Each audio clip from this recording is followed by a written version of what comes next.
Mom, does Sam have to come? He's so weird. I'm not weird, am I, Mom? Well, your legs are red and you carry a fish around like it's a briefcase. Yeah, but at least I don't talk about Harry Potter all the time. No more magic, Potter. I've got the golden snitch, and the next time I see you, I'm going to stab you in the chest. Yeah, but sweetheart, it's a fish.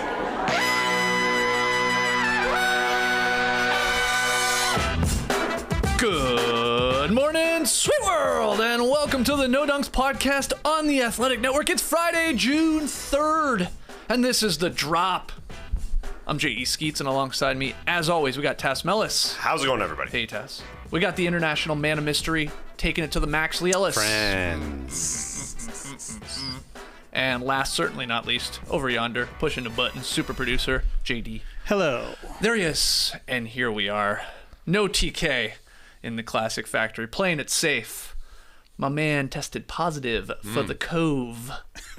It got him.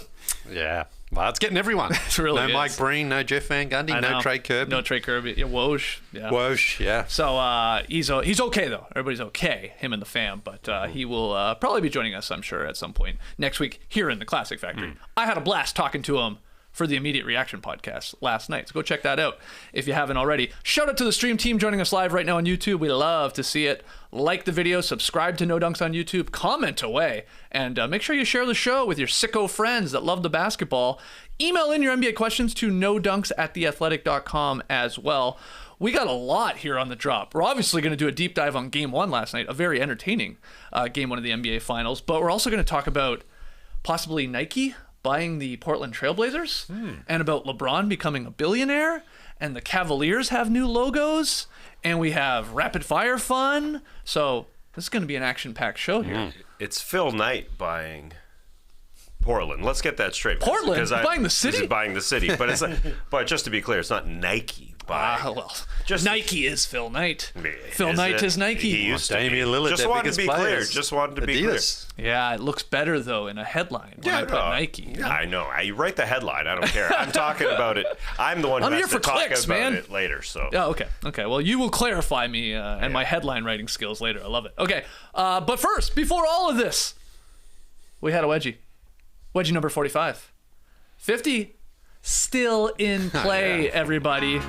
And this one, you got to give credit to the Time Lord with the block wedgie. So some people wanted to call the block wedgie a bludgeon. So, I don't mind, but it's just still a wedgie. So, yeah, Robert Williams III blocking Poole's layup attempt there. 45 wedgies, the dream of 50. Always the dream of 50 in the same season. It's technically still alive. Going to be very difficult here with only at max 6 games to go. Yes, but we won for one, so we're batting 1,000 right now for the finals. So we're actually going to surpass 50. Well, yes, hopefully 52 or something like that. Very exciting that we got a wedgie there in the finals. Thank you to everybody tweeting at us, jumping on Instagram, letting us know. And we were so excited with a finals wedgie that we decided we got to celebrate with a t-shirt. Because that's what we do for everything now. And here it is. This is available, nodunks.com. This just went live. I mean, Breaking Tea, they live up to their name, okay? They're doing this. They're whipping this together this morning. So there it is, the LOB wedged in there in the Celtics green. You got the No Dunks sort of final script on the back of this t-shirt. So if you want to go grab this, go to nodunks.com to celebrate the wedgie in the finals once again, and I think we're going to keep it up at least until the end of the finals.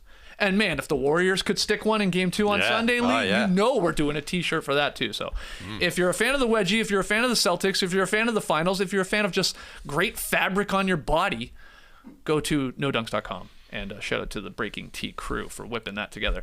But let's get into the actual game. Celtics, huge fourth quarter, 40-16 in that fourth frame, to beat the Warriors in Game 1 of the NBA Finals. Lee, where do you want to start with this, man?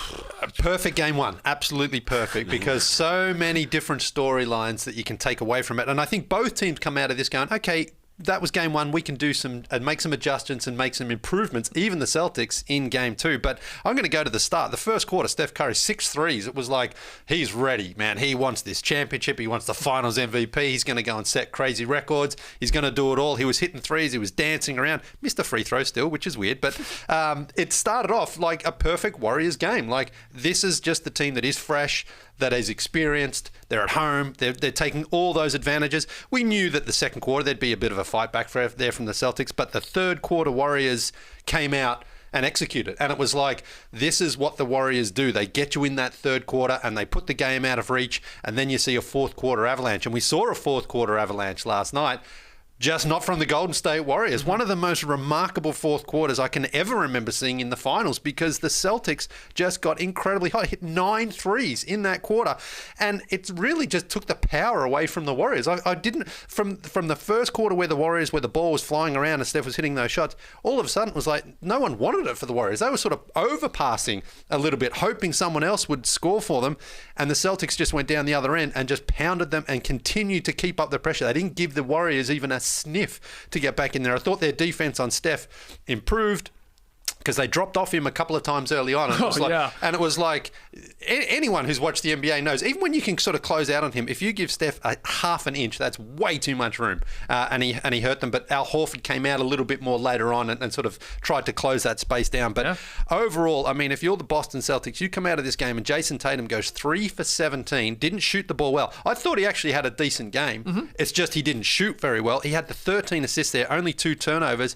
and he wasn't letting that bad shooting affect other parts of his game. He was kind of like, okay, I haven't got the shot tonight, but he didn't really need it, because when you got Al Horford going 6 for 8 from downtown, Marcus Smart early on hit a couple, finished 4 for 7, and then Derek White is just, man, he's Finals MVP right now. I mean, over Horford? Maybe over not over Brown? I don't know. Maybe not over those two, but just as far as the way that since he's become a father, he's been incredible. So this was, I think this is fantastic for the series, because I am so excited to see now how the Warriors fight back in game 2. And I think you could see the experience in the post-game press conferences with Steph and Draymond and Steve Kerr. No panic, no sort of like, oh man, what are we going to do here? Instead, it was like acknowledging the Celtics beat them in that fourth quarter, knowing they have to be better, and I think they will be in game 2. But overall, just an incredible game, really, really fun stuff, and impressive by the Boston Celtics. It sort of felt like 3 games in one. Right? You had the first half, especially the first quarter Curry explosion there, but then the Celtics were up at half. So you had that game. Then you had the Warriors in the third quarter. That's what they do. There's that game. And then the Celtics like one-upping them there in the fourth quarter, hitting every 3 imaginable. And Jaylen Brown, I thought, being like a catalyst at the start of the fourth quarter, I think gave the Celtics the win, even got it close, because he scored. He hit a tough jumper over Draymond Green to start that quarter. Then he hit a tough three with Poole like sort of right there, hand up. He didn't jump or anything. He didn't want to get the foul. Jaylen Brown splashed that. Then he attacked Poole, basically played him off the floor, because then he had the Robert Williams oop there. Timeout. And then they get a turnover. Jaylen Brown came up with a steal, and he kicked ahead, I think, to Pritchard for the layup. And suddenly it was like, boom, a 9-0 run, just like that, and they're right back in this game. I thought he was awesome. He was pretty consistent throughout the game, Jaylen Brown, but took over there in the fourth to get it going. He was their offensive MVP, no doubt. It was odd to see the Warriors kind of flat in that fourth quarter. I don't know if it was the crowd or them thinking that they were a little bit home free, but those first 2.5 minutes were lackluster. They were -7 there with Steph on the bench, and then Steph came back and tried to save the day. But as Al Horford said in the post-game locker room, those first 2.5 minutes of that fourth quarter, where we started out down 12, and then we came out and they beat them by 7 points, really, to start that quarter. And then Steph had to come back, and then the momentum was clearly on the Celtics side. And they had a lot of good things going for them. I thought the first possession, Steph came back. He tried to go to the hole and tried to bring back the momentum on their side. But Robert Williams swiped it away from the glass, and I think that's a big key for the Celtics side. We saw him with a wedgie earlier, but 4 big blocks for Robert Williams I think were pretty key. The Warriors got to think about are thinking about going to the hoop a little bit with Robert Williams there, just getting in their heads just a touch.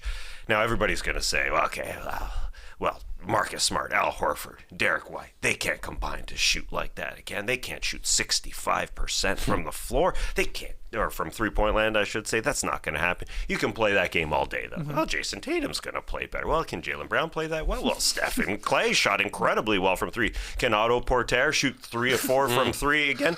Listen, you can play that all day. I think what everybody talks about, these adjustments from game to game and game, what it comes down to usually is one team has to play friggin' harder. And there are way too many open threes for the Boston Celtics in this game. They're wide open. Look at Al Horford's 6 threes, which are phenomenal. He came in here the most threes of his damn life in an NBA game.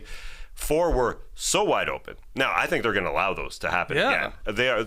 You watch the Celtics throughout the postseason, Al Horford's the guy that's wide open.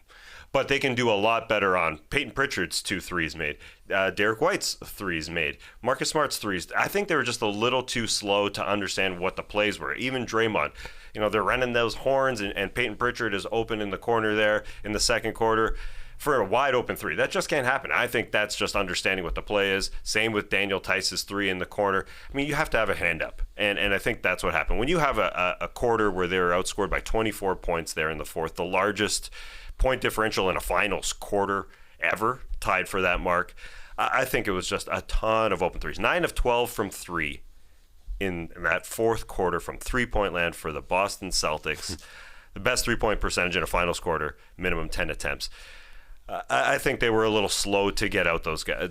I think they can play a lot more zone to take away some of those corner 3s. Now, I think the right guys shot the ball in terms of what the Golden State Warriors would like. Yeah. Those were the right shots, but they have to be defended a lot better. And I still think the Warriors are the favorite in this series, even though Boston swiped that game 1. I know they looked very good, and Tatum can shoot better and all that, but I think when we see a Warriors loss in this series, it's quite often that they're just not covering guys well enough. Now, some of the lineups and all that we could talk about, Poole. Has the guy played with Andre Iguodala before? I'm not sure. But the way in that fourth quarter, right as they were sort of falling apart, Poole threw it to a spot where he thought Andre Iguodala would be, and it went out of bounds. And I think that either it's the crowd, partially just not playing together, partially just not ready to get back on defense at times. But the Celtics wide open 3s in that quarter, and some incredible shooting from both sides. Yeah, a blast to watch. So the Celtics win this game despite Tatum shooting 3 of 17, like you said, despite trailing by 12 heading into the fourth. Yeah. After the Warriors gimme that quarter that they always take there in the third, and then despite Steph scoring 34, including 21 there in the first quarter. That's amazing. So that's the thing. They're feeling great. Like, wow, we won this one. Yeah. But I also agree with what you guys were saying. I feel, and I think it was illustrated in the post-game press conferences, it's like the Warriors are like, I think this was our game plan. Like, just damn, Derek White hit a bunch of 3s. Yeah. Marcus Smart, we're going to let him shoot away. He hit some timely 3s. Al Horford, he ain't hitting 6 threes again. This is what they're thinking. So, I mean, I wouldn't be surprised all that much. They're like, no, we'll just play this way again, and we like our chances to come out on top. And they might be right. But I did love the Celtics, and Trey talked about this last night on our Immediate Reaction podcast.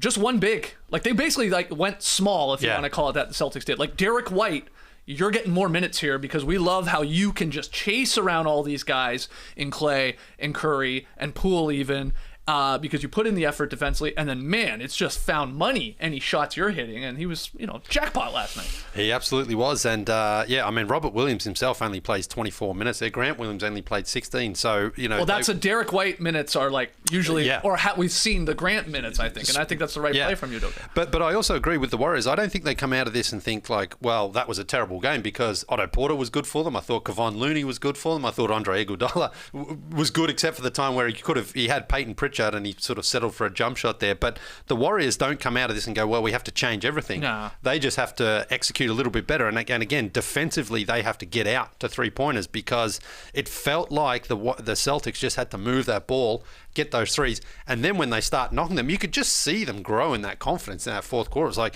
just take your shot and you'll knock it in. So, the Warriors don't come out of this and go like, man, we were rusty. We had, rust versus rest or anything like that. They outplayed them certainly for 2 of the first 3 quarters, but that one quarter, as we saw with the Celtics against the Miami Heat, they only need to play one really good quarter and they can go on to win the game. But the Celtics as well, what I like about their post-game stuff as well is, no one's celebrating anything.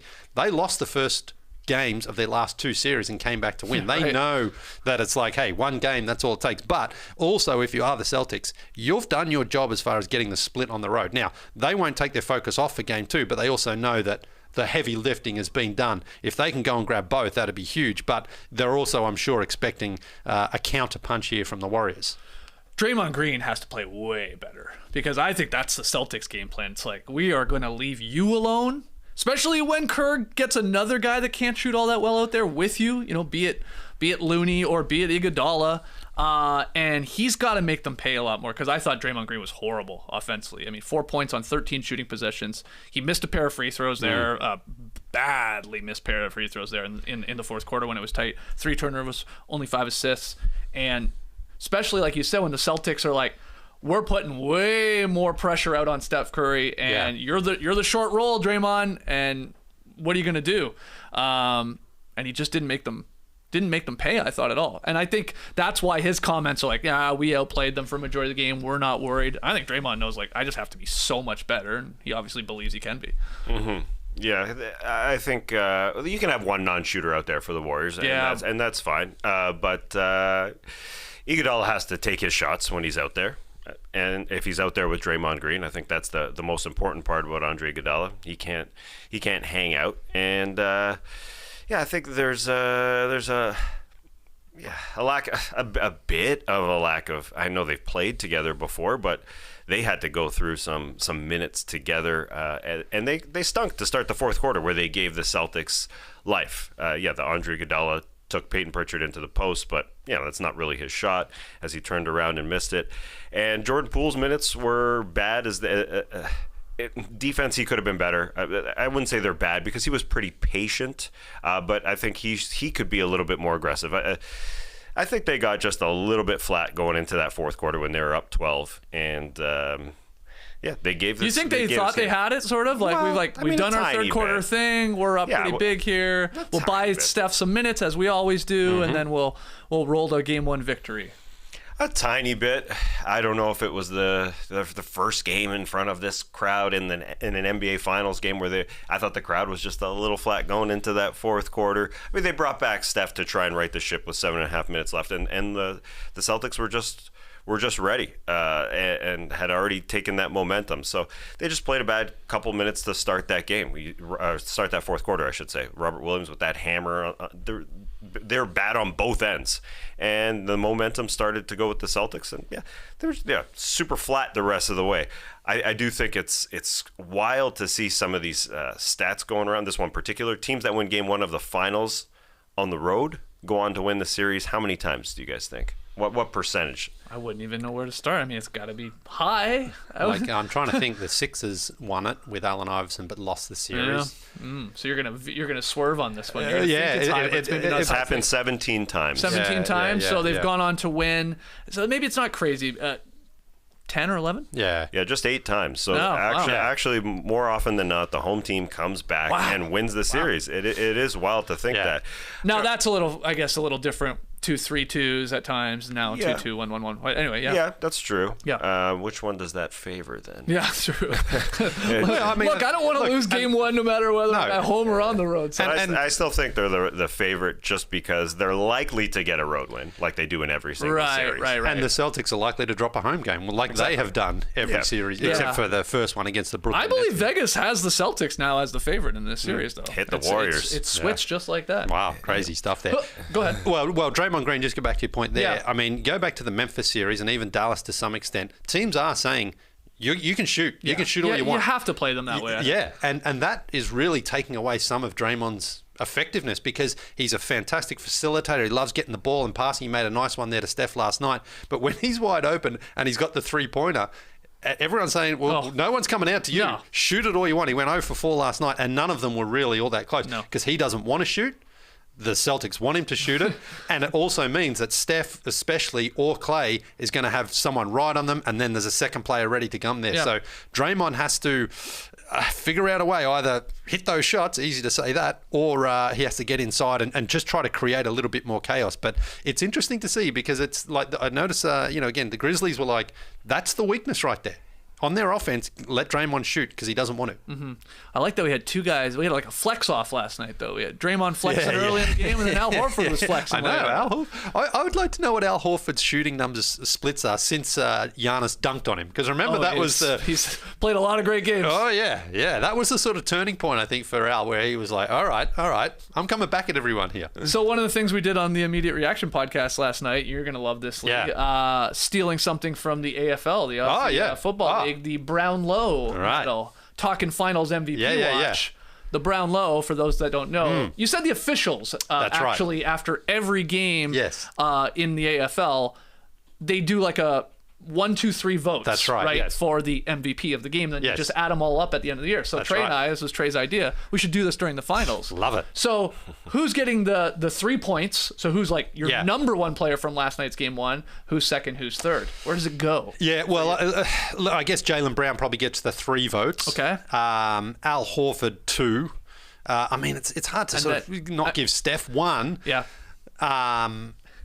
Or it's Derek White or Steph is where you're going to go. And I mean, look, it was a double-digit loss in the end, so I'm going to go Derek White. I'll give him 1 vote. I mean, and again, look, Steph did all his damage in that first quarter there with the 21 and the 6 threes, but ultimately they come up short. So I'll go Brown, Horford, White.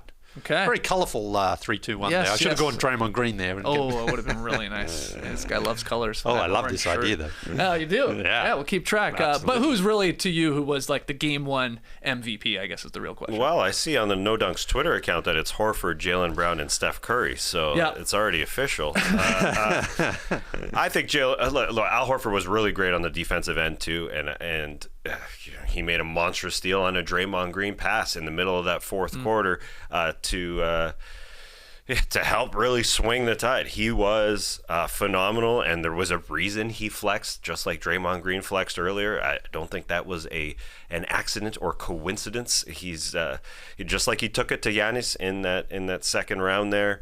And dunked on him and threw his forearm right in his face. Al knows what he's doing. I will say, everybody thinking that Al has been amazing since after that 30-point game. He had some real quiet ones against the Bucks. He had 8, 2, and then 6 in the last 3 games. So, you can't count on Al to shoot those threes, and that's why the Warriors are going to continue to allow him to do that. Now, Jaylen Brown was a monster in this game. He was, the steadying influence that they absolutely needed. And hopefully for Tatum, his shot comes back a little bit, because I think he was just off. The first shot, it was a wild air ball, looked like a travel. And then he missed that layup to start the fourth quarter, which was a friggin' layup with no one there. So, he can bring it back for the Boston Celtics to some degree. But the Celtics, the fact that Derek White was shooting some contested ones was amazing. That's not really his game, but what a trade for Josh Richardson. Josh Richardson can't do that. That was a phenomenal move at the deadline. But those fourth quarter threes, if you look back, people will say, oh, they just made threes. They were wide open. The 9 of 12 from three-point land, those have to be contested a heck of a lot more. So phenomenal stuff from Horford and Jaylen Brown and from Steph in that third quarter. But those bench minutes are real key. It's annoying to say, but every minute really, really, really, really, really matters. And that momentum that they got from those first 2.5 minutes, where Jordan Poole was supposed to be the guy who comes in and rights the ship while Steph is on the bench, that's always been the Warriors' problem. And, they didn't play well. What did you think of the broadcast last night? Mark and Mark. I have to say it was really good. Yeah. Mark Jackson was actually bearable last night. Turns out when he's not paired with Jeffrey Gundy, it's a lot more enjoyable to listen. Absolutely. Yeah. Shockingly sort of surprised at how I was like, he wasn't too bad. Mark Jones is always great. Love his energy. He's always good. But the 2-man booth, this is the thing, is like, I wonder if the execs are like, oh, this is working too well, I mean, they're going to hope Jeff still has a cough. I think overwhelmingly people would love to see a change in that commentary team anyway. Right. I think. No, I mean, Mike Breen, he's still great, but the other two do bring a weird sort of vibe. No, they do. I mean, Mark Jackson often is just sort of very low, dull, monotone, and Jeff Van Gundy's like the complete opposite, where he's completely going over the top over something. So I thought it was great. So them not being on the call together, you get rid of these like weird comedy bits that they try and force about trying to one up each other with being a curmudgeon and stuff like that. I agree. I thought it was pretty enjoyable. I thought the crowd was pretty good too. I know you were saying at times they were maybe a little flat. For that Bay Area crowd, obviously it's a final, so it should be hype, but sometimes you get too many suits there because they're expensive tickets and stuff like that. I thought it was pretty lively. So a good start. And then it was great to have an entertaining basketball game too, with all these obviously runs. And it ends up being like not a blowout, but a pretty comfortable win for the Celtics. But Jesus, with both of these squads and the way they can hit threes, we're going to see a lot of these games, I think, where a team's up 10, 12, 15, and the other team probably gets back in a hurry because we had a stretch in this game where it was like three. Yeah. 3. Well, they started off, I think, 5 of the first 6 crazy. Baskets were threes, I think, for the teams combined. And the most threes in an NBA Finals half. Yeah. Ever. To start with 23s combined in that first half. I feel like half the shots taken were three-pointers. Like, from if you combined all the shot attempts last 41 night. from It was nuts. 90, 86 threes were taken, 173 shots in total. Damn near half the shots. Yeah, it was phenomenal. I do think the crowd was good until that fourth quarter. I think everybody watching, everybody, even in the stands, thought this was done. Yeah. I thought it was done. A 12-point lead going into the fourth quarter, and I think the Warriors got a little complacent. They've done it throughout the postseason. And Boston obviously does not stop on the road. They are a better road team than a home team in this postseason. I think that is it's a wild to think about. Now 8-2 on the road, but the Warriors are pretty solid at home as well. Look, it looks like we've got a series that's going long. I would take the Warriors in 7 at this point after watching Game 1 there. This was a very enjoyable experience. As far as the 3-man booth, I'm never a huge fan. I just don't think there's just not enough talk time for 2 analysts to talk. The basketball's so freaking fast, and that's why Mark Jackson, he got put up into that number 1 seat, and he excelled. He had many corny lines ready for to distribute, and they were there. I mean, he had some bad ones. Like there's an Al Horford one. Al making all the people dance. Or something like that. It's the way he pronounces Al Horford. He said, Horford. He says Horford. We talked about that last night. No, I got that line wrong. I'm misquoting. Yeah, Al. You would have liked to seen Al Scorford. No, he doesn't have to go cheesy. Okay. But he doesn't have to go. I mean, Al Horford, H-O-F-Ford. He's going to the Hall of Fame, baby. Put him in there. I thought he was saying Robin Williams when he was saying Robin Williams. Yeah. I think he may have. I wouldn't be surprised because I picked up that as well, and I'm like, it sounds like he's saying Robin Williams there. Bay Area legend, but the last time when Robert Williams got his huge dunk there in the fourth quarter, I think he corrected himself, and there was a Robert. So earlier, I think if somebody wants to cut it together, he goes Robin to Robert. He was given the role, and he ran with it. He did a good job. The problem is him and Van Gundy, not only do they have that weird chemistry that they think they're being hilarious, and it gets a little tiresome. Yeah. That's my opinion on it. But they're sort of the same roles. I know Mark Jackson was a player and was a great player, but he's been in the league for a long time. Oh, yeah. He was a coach. Van Gundy's a coach. They're sort of like overlapping a little bit. So if you're gonna have a third person in there, give me someone that's a little different. Yeah. Be it Dorish approaches the game, especially with a little more energy and love of the game, or be it like a more, a player that just retired, be it a Redick or something like that. Yeah. Whoever. I think that's the thing too. Their roles are too similar to me, but. Anyway, it was better. Yeah, 3-person booth I think is tough. Jeff Skinwade does a good job of being different than Derek Harper on the Mavs broadcast, but it's analyst, and Jeff Skinwade's the comic relief to some degree, even though he's got lots of good things to say. They're a little different. This was the line he said. All the ladies in the house say Al. Horford, that is. I think it was supposed to say like, I think it was supposed to sound like Al. Ow. All the ladies in the house say ow. Oh. Like, what else would it be? Yeah. Oh? All the ladies in the house say oh, I guess? Guess so. It doesn't sound like Al enough. I mean, you can do a great Mark He went for Jackson bingo card for sure. Yeah. Mama, there goes that man. Yeah. May I have this dance? Yeah. I don't think we got an all grown up, but he's got his lines. He sticks with them. We all do. Look, Good Morning, Sweet World, all that. I laughed out loud though. And it must have been the fourth quarter, probably after a timeout. So after the Celtics had made the run, we come back, right? And we get like the 2-box where Kerr is telling the team, we get like the huddle. Yeah. We got to play with more force. He's doing the whole like, we're okay. We're fine. We got to play with more force. Take care of the ball, whatever he's saying. And like while he's saying that, because obviously it had just been recorded, they're playing live basketball. There's a sloppy turnover from the Warriors, and then they give up a Horford 3 because no one even comes close to like challenging it. It's like, whoops. That's midway through the fourth. And that's Horford stealing it on a bad Draymond Green pass. Yeah. They read that thing. And, maybe was there a little rust versus rest there? I don't know. But that was... come on. I don't believe that. I guess not. With the way they started in the third quarter and all that. No, but the Warriors can play defense better than that. They definitely can play better than that. Just wide open three. I understand Al and Draymond, those are guys are going to have open threes, but Draymond's seen defenses like this before. Lay off him.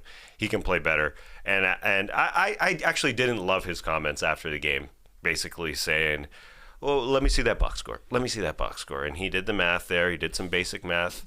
Felt good about it, getting to 15 of 23, just like I do when I read these box scores. 15 of 23 from Derek White, Marcus Smart, and Al Horford. Well, that's not going to happen again. Right. I don't like it. That, I'm not a fan of just saying, they're going to regress to the mean. That might be true, but I don't think you need to give the Celtics bulletin board material. I think that stuff is just like... Just tip your cap? Yeah. Why the heck not? Yeah. What some gamesmanship. Because he keeps it real, Tass. Yeah. They're probably not going to go 15 of 23. He's real. He is real about that, but... I think it's a big bellwether here in this series suddenly.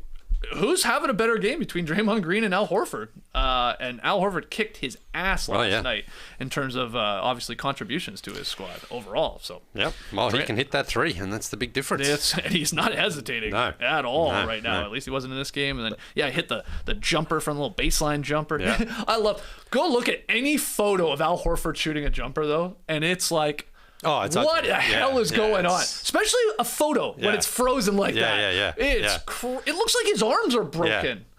I was gonna almost give a Stranger Things spoiler, but I'll save it. But it's got the vibes of something happening in Stranger Things here, season 4. Wow. When you see a photo of him like this, it's very, very weird. Yeah, I'm just looking at it now. Now, I will say that Al Horford flexing, I think, is a little bit of bulletin board material for the Warriors too. Really? Yeah. I don't know how does he respond. He didn't respond well when he hammered Giannis in the face. I think Draymond saw that. Everybody saw that. Anyways, they'll obviously have a much better game too. I think the Warriors got to feel good about getting on the offensive glass. They had 6 offensive rebounds in that third quarter alone, 12 overall. Kevon Looney was a beast on that end, so that helps. 6 offensive boards. Wiggins and Draymond Green doing some damage there. So that is something coming into this series that would help them, and they know that they can do that. Kevon Looney got a little sloppy, and him and Curry, I think, got a little sloppy together with that Curry push ahead that got to Kevon Looney, and then he kind of just lost the ball. It looked like a Jaylen Brown block, but he just kind of lost the ball, and then Curry gave him an old hook pass into the middle on a pick and roll, and that one went out of bounds. So they can tighten that up and maybe don't give Looney all those sexy passes. There's limitations, I think, to Kevon Looney, but I think they got to feel good about the offensive rebounding, creating those second opportunities for themselves. The other great thing about this game, very little flops. We haven't even mentioned the officials. Nope. I don't even know who was on the floor John last Goebel night. was on there, one of them. Okay, great. So that's good. Number 60. I know the numbers. It was free flowing for the most part. It was, the Warriors and Celtics, they didn't turn it over all that much for both of these teams. So it was sort of clean that way. And great defense. I mean, these are amazing squads. The way they help, the way they show, they cover, they close out. You're right. right. The fourth quarter, Warriors got a little like, all right, let him shoot. He'll probably miss this one. He's not that great overall in his career, but they kept knocking him down. But just a really, really fun watch. Yeah, and just going on to the referees, there was a moment where Steph got called for the offensive on Marcus Smart. He shoved him off, but then he did that bouncing the ball. Now, it didn't fly off, but you do sometimes see that descent right at the ref. Attack, but I thought the ref did the right thing. The ref just basically turned away. Yeah, we're going this way. Yeah, he didn't. And Curry was saying and you saw it in the replay. He's like, he hit me twice. Yeah. Bang here, and then I do this, and then you're calling that. Yeah, it's the reaction. Right. That's it. Yeah. That's So the other stuff, it was physical defense like that, and so Steph was kind of pissed that they didn't get call those on. I don't think those ones are egregious. As you can sort of see Steph really shove him off. For sure. I think he's like, why are you calling me on that when you're letting him hit all over me? And that's why he was pissed. But otherwise, I had really no issues with any of the officiating. They swallowed the whistles. I wonder if it was a message from on down. Let's not. You guys don't be the show. We don't need to know your names. Yeah. Because they did a good job. Yeah, that one with Curry, Draymond had a couple moments where he was yelling at an official. Yeah, it was 0 T's as far as I remember. Yeah, right? Yeah, I don't think so. But yes, I had to look up a referee's name just now. It's a good feeling. Good feeling when I don't know James Williams' name. There you go. That's what we want. Number 60. I know his face. I know his number, which is good. I'm going to dress as James Williams for Halloween. So, okay, interesting. So Taz still likes Warriors in 7. Are you changing your pick at all? You had Warriors in 6 heading into this. I mean, what's your thoughts? You go into the Beantown Boys? No. Yeah. No, you can't change after one game. You can't. Okay. You just you got to sit tight because honestly, for the series, I'm glad the Celtics won because now it's like a real, it's a barnstormer we've got here in Game 2. It's all of a sudden it's a must-win for the Warriors, which I didn't think I'd be saying that in one of the first 2 games. So that's going to be awesome, and we'll be in Beantown myself and Trey next week for those games 3 and 4. Can't wait. It's going to be awesome. Who's jumping on the horn with me after the game? Well, we'll from the floor. Yeah, we'll try to do something. I mean, I don't know how yet it's going to work, but we'll figure it out. You bringing your selfie stick?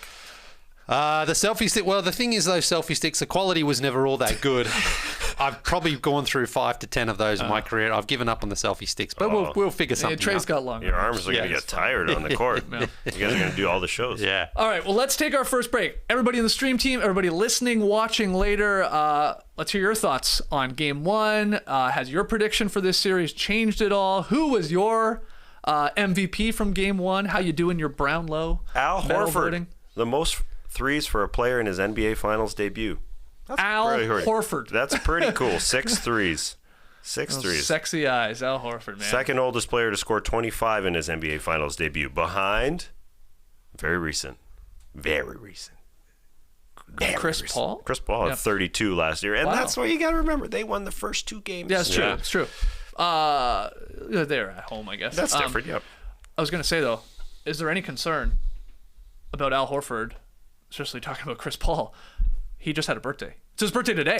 Oh, yeah. Happy That's right. 36 to sexy Al Horford. But we saw what happened to Chris Paul. Yeah. That was 37, though, wasn't it? So. I know, but is it just the cake? Yeah, right. Is it just the revolution around the sun? Did you see Al on the NBA TV post-game last night? I didn't. It was Shaq, Matt Weiner, Al, Steve Smith, and then Grant Hill. Yes. And you know how Grant Hill and Steve Smith are always confused for each other. I think Al Horford looks a bit like Grant Hill as well. Well, they're sexy. Exactly. They look alike. Well, you look at them up close. They do. Go check them out. You know where that Steve Smith Grant Hill thing came from? It was Andrew Bogut, right? Was it Andrew Bogut saying? It was somebody who said, yeah, I'm pretty sure it's Andrew Bogut who said. I think they get confused a lot because he did it on the broadcast after a game. It was after a finals game. That's why it was a big deal. He goes, Grant, when it was talking to Steve Smith, and now you're confusing. It's an Aussie thing. You're confusing Al Horford with Grant Hill. Look at their eyes. They're very, very similar. Oh, you're getting lost in their eyes. Is what you're doing. I absolutely telling you. Yeah, I saw this tweet from Windows to the soul. Right. And part of that is why Haley O'Shaughnessy tweeted after the game, Al Horford going to go on to be the prettiest finals MVP in NBA history. I said Tony Parker wants a word. Yeah, you countered with that. I saw that. She said, I think actually Al Horford's biggest competition is more recent, Giannis Antetokounmpo, who is adorable. But now I think she's bringing personality into the situation. Obviously, Giannis is adorable and his dad jokes, but Okay, that's a great question. Sexiest finals MVP. winner of all Sexiest? time. There's a lot of... Sexiest, I mean, that's what you're talking about. I said prettiest. Okay. You're nitpicking. Those are the same thing to me. What? Well, in this question, yes. Sexy, the prettiest. So man you want to here. have a couple questions. Prettiest Finals MVP winner. I didn't say anything about the sexiest Finals MVP winner. That's what you wanted. You wanted most sexy. rugged looking Finals MVP winner. Who would that be? Most rugged. Let's take a break. When we come back, the Up Down Report. Hey, Skeets. Yo. Been meaning to ask you something. When's the last time you thought about your testosterone health? Been a while. Months. I would say step it up. Yeah? It's never too early because experts believe that testosterone affects a bunch of important parts of our overall health, like bone mass, libido, muscle health, and more. Thankfully, Roman's testosterone support supplements were designed by real doctors to make sure your body is maintaining its greatness. Roman T-Support is a proprietary supplement formulated by Roman's in-house doctors, and it's meant to help men maintain their body's natural testosterone production. With ashwagandha to support healthy testosterone levels, magnesium to support muscular health, vitamin D3 and zinc, you won't find this blend anywhere else, even if you're looking for it. So go to GetRoman.com/NoDunks today to see if Roman T-Support is right for you. If you're approved, you'll get $15 off your first order of Roman T-Support. Plus, Roman offers flexible monthly plans with free 2-day shipping after that. Fellas, it's never too early to start thinking about your testosterone health. So go to GetRoman.com/NoDunks to feel confident from the inside out with Roman. Trey, I gotta ask you. Yeah. When was the last time you thought about steaks? About a week and a half ago. All right. Well, you're going to think about him a little bit more after this ad read. We know 20 rebounds equals No Dunk's big beef. Omaha Steaks equals world's best beef. Naturally aged for the ultimate Right, mate, calm in down. tenderness, juiciness, and flavor. Omaha Steaks knows exactly what Dad wants. I know what Dad wants. Dad wants steaks. Stop giving Dad the same old gift when you get to Father's Day here. Give him an experience he'll always remember. Mouth-watering steaks and a reason to think about you. I want my dad chomping into a steak, thinking of his son. Every steak is flash frozen, vacuum sealed, and ready for Dad to love whenever he's hungry. And dads are always hungry. And these are backed by our unconditional 100% money back guarantee. So wise up, Lily. And remember, Omaha Steaks. Dads want steak. I love this ad copy. Yeah. When you give Dad perfectly aged and oh so tender steaks, you're not just giving him the best meal of his life, but the chance to grill them up and make a memory with you. That'd be nice. You grill with the boys at times, right? Yeah. Yeah. There you go. Well, geez. Hands away from the grill, boys. Visit omahasteaks.com and type No Dunks in the search bar and order the Dads Want Steaks package today. You'll get 8 of their new, bigger Omaha Steak burgers absolutely free. And because it's Omaha Steaks, everything is backed by that 100% money back guarantee. So Omaha Steaks, they are good. I have some. And don't sleep on the hot dogs from Omaha. I was sleeping on the hot dogs. Yeah. In fact, hold on. The hot dogs are so big you could technically sleep on them. I agree. They're Wow. basically a mattress. They are large. These things are huge. They yeah. are huge. Yeah. That's not a... Bun length Not a hot wieners? dog I've They're seen. very Are good. these bun length wieners? Yeah. Yeah, but Nice. I had to buy like brioche buns. Is the only ones they had at Trader Joe's, and it's like they were like the dog was pouring out of the bun. Which is actually all right because I don't mind the first bite being straight dog. Straight dog, Yeah, Get yeah. that snap. Okay, yeah, meat. Your testosterone health sounds fine to me. I'm fine, man. It's not ashwagandha. It's still there. No one likes waiting on a paycheck, especially when you've got bills due. Good thing there's Chime. Now you can get your paycheck up to 2 days early with direct deposit. That's up to 2 more days to save, pay bills, and generally just feel good about your money situation. But Chime is more than just about getting paid early. It's also an award-winning mobile app, checking account, debit card, and optional savings account. So continue your credit journey with Chime. Sign up takes only 2 minutes, enough time to cook a dog, and doesn't affect your credit score. Get started at chime.com/nodunks. That's chime.com/nodunks.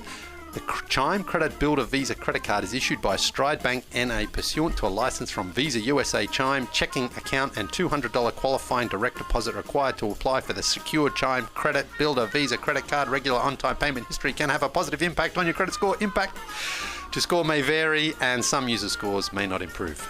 Tried to hit it in one breath. Good. Right. Nay. All right, back in the Classic Factory. If you haven't already, hit the like button and subscribe to No Dunks on YouTube. And if you're a podcast listener, leave your boys a 5-star rating and review. It really helps us out in terms of rankings. But let's get into the up-down report. Prepare your tubis. It's the up-down report. Yeah. It's been a minute. First one, according to Woj, who I hope is feeling better, Nike's Phil Knight and Dodgers co-owner Alan Smolensky have placed an offer to purchase the Portland Trailblazers for more than $2 billion. Now, the Blazers, in a brief statement, insisted that the team remains not for sale, but Commissioner Adam Silver last night, he said the team will be sold at some point, though he's not sure when. So, the question here is, are you up or down on the Nike angle of this? Nike's Phil Knight trying to buy the Blazers. You're pushing this Nike thing. Oh my Because God. he's technically left the company, but he is Phil Knight. I think this is great news for the NBA in a couple ways. Number one, business is still booming. It's $2 billion plus. I like how they say over $2 billion. What the heck does that mean? 29 billion? But the fact is, small market team offered $2 billion. The Timberwolves last year just sold for $1.5 billion, so this is a significant number more. I don't know the valuation of these book deals here, what the books say about the Portland Trailblazers, but obviously Phil Knight and Smolensky, who is a part owner of the Los Angeles Dodgers, coming in and see a great offer. Now, I do find it odd because the Blazers say this was unsolicited. No one asked for their money, but they came in and said that. But it sure feels like that Jody Allen, sister of Paul Allen, who passed away a few years ago, is ready to move on. And I suppose this is who knows what an owner would be in this situation, what type of owner they're going to get. But I do think that there's a lot of positives on the horizon that could happen here, that there would be a face of this franchise, because Jody Allen hasn't even spoke since she's taken ownership. I'm not sure she wants to ever be a face of this franchise, but this franchise has continuously paid for every single iteration of this team. They had no problems paying, and I would guess that Phil Knight and Smolensky would do the same, and there would be a face for this franchise, considering that Nike's headquarters are right there, and they would just want to be more integrated into the community. So you never know what you're going to get. That being said, it's good for the NBA, and it sure feels like, sort of like Rodriguez and Laurie in Minnesota, that they have shown they want to get integrated into the community, and I would assume that Knight and Smolensky would do the same. Right. Would you agree with that? Yes. The big question is Damian Lillard's a big Adidas guy. Yeah.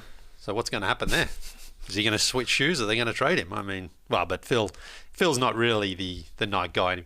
84 years old too. Yeah. Buying a team at 84 years old. I hadn't seen a photo of Phil Knight in a long time. And then I saw one going around with these stories. I was like, whoa. Yeah. Wow. You got old. You sure did, yeah. I mean, he's just so synonymous with the NBA and Nike and Jordan and everything like that, but I hadn't seen him either. Yeah. And I was like, oh, okay. Wow. But it seems to me, it does seem inevitable that the Blazers, even though they're not officially for sale, probably unofficially are sort of seeing what the valuation is. Sure. And if someone's throwing $2 billion at you, you're like, okay, great. We know that's what the sort of starting price is. So if someone else wants to come in, then it can drive the price up even further. I think it'd be a great franchise to own. It's iconic. It's historic. Great fan base there. Yeah, people that's love. the thing. This franchise can't go anywhere. It cannot leave Portland. This cannot be a Seattle situation. So Phil Knight being tied to it, being an Oregon guy there, that's good. You can imagine he'd be moving it. No, and I think as well, like the league would make sure that doesn't happen as well. I know that it can change, like the Sonics did, but ultimately, I think they want to keep the team in Portland because, as I say, historically they've been huge for the NBA, and it's a really cool franchise. All right, next one here. Speaking of money, the King has officially reached billionaire status. According to Forbes, LeBron James has a net worth of $1 billion, making him the first active NBA player to make the billionaires list. LeBron has reportedly earned more than $1.2 billion in pre-tax earnings. So are you up or down on LeBron becoming the first active NBA player to make the billionaires list? There. Great job. Okay. Great job, LeBron. Oh, I thought you were going to drop a Dr. Evil $1 billion. Yeah. No, it's quite interesting, this article, just talking about how diverse his investments are and what he's been able to do and how he's been able to leverage his status as a player and a person to gain ownership of some of these things. He should be on Shark Tank. Because that's how Shark Tank operates. Is like, they're like, listen, I'll help your business grow, but you've got to give me a cut in return so that as the value grows, his own stake grows. Oh, you want him as a shark? Yeah, saying. absolutely. Yeah. I think he'd be great at that. And it's interesting, I was reading about his Liverpool stake here because he was in Paris last week for the Champions League final, but he only owned around 1% of the group. He exchanged his ownership of Liverpool into this Fenway Sports Group, which owns so much more.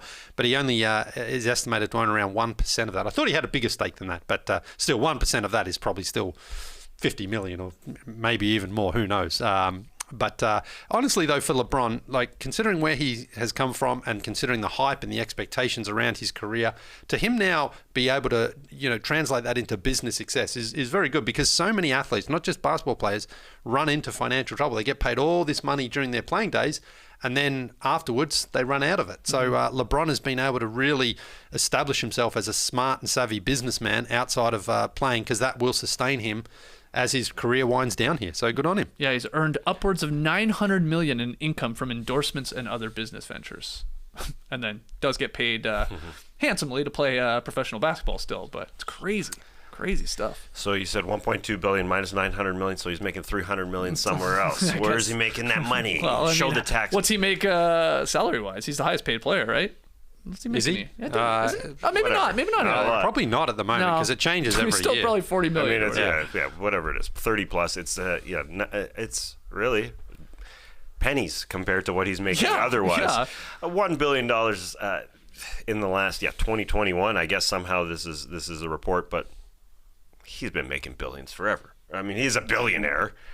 He's been a billionaire before 2021, I think. Anyways, but I think he's the king amongst NBA players as well, not just because of how good he is on the court, but also because what he does here. He doesn't just invest lightly. I think he kind of takes the Shaq mindset, where if he is going to be the face of something, then he is basically one of the majority owners, and he's going to be making some serious coin off that. So he is emulated, and people want to be him, I think, around the NBA because of how he invests.